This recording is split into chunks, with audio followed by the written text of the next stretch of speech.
so you can't have anything tall. But what I did is I planted hybrid sorghum and switchgrass together at the same time. The sorghum was a nurse crop, kept the weeds out of here. So this is switchgrass, 1 year old, and that's for this heavy clay. That's some of the best results I've had. It's actually 4 feet tall. And a lot of people tell you it takes about 3 to 4 years to get it to finally be 5 to 6 feet. So that's just an option you guys can have that works out really good, because if you just plant it clean without the sorghum in there, you get all the weed competition. That's done real well in here. So what's the difference, Jake? Well, that's some big blue stem right there. Yeah, I did have a little mixed in with that, but it was mainly switchgrass.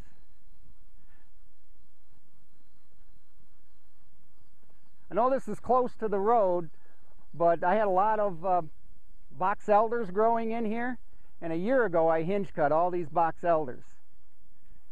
And you can see all the vertical growth that comes up on them. 1 year's growth. 1 year's growth.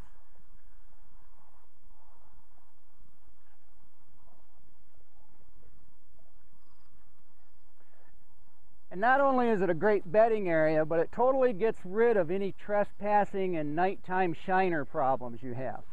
Okay? And I did have some of that. And here's one of my techniques I use. As it gets this time of the year, I take the Roundup and I put Roundup under. These are traditional scraping areas. And because I mow in here and there's a lot of activity, there's not a lot of buck activity at this time of the year, but it's really going to pick up once they go hard horn. They'll be in here scraping. And I have 3 places for the deer along this roadside to cross the road, and they use my driveway. I've got a spot right here that they've traditionally used it, so I keep it mowed for them. Then I have one area down here. But you can see all the little holes in there underneath this canopy, and this really is being used a lot. Yeah, if you can see up here where I hinge cut real high and dropped them off.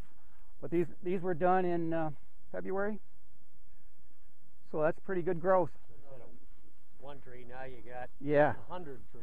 Right? And then also you're taking the canopy out. It's getting the sunlight into all the small bushes and shrubs. So it really is a great way to produce deer habitat. And here's one that happened by mistake, but I want to stop right here. You can look in here. From my house, I watch about a 140-inch buck come out of here. Pretty consistent right now. I'm 2-3 times a week I'm seeing him. This is where he spends his time, is right in there.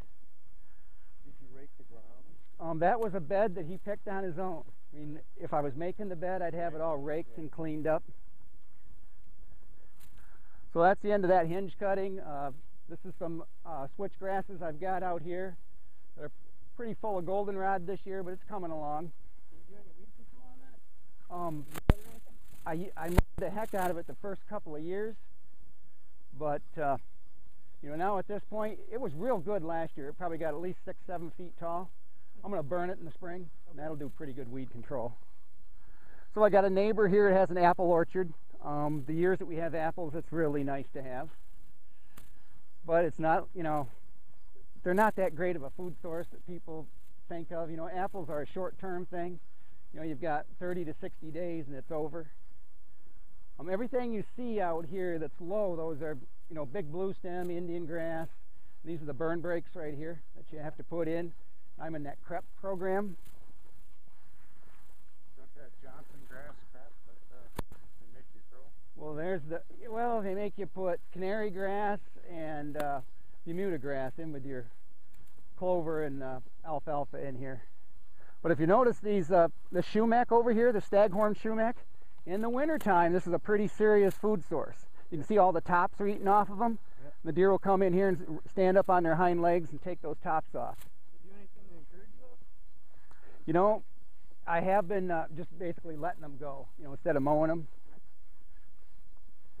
I think you pull those seed pods off the top and spread them around. That's ideal. You know, some people will say deer really don't like to use walnut as a licking branch, and it's probably not a highly preferred one, but I just want you to look at this because we're so close to this food plot.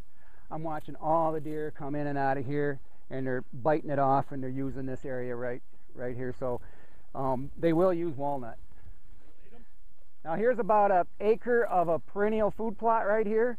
It's got clovers, chicory, grazing alfalfa, ready to get mowed again, but it's getting a lot of use. I mean, you can see the deer trails in here, and just about every evening I'm seeing there's 2 sets of does with triplets, a couple of does with twins, half a dozen young bucks, a couple of nice bucks, and then I've got a sorghum screen here just so I can get by here during bow season when the deer are on these fields, either if I'm entering or leaving.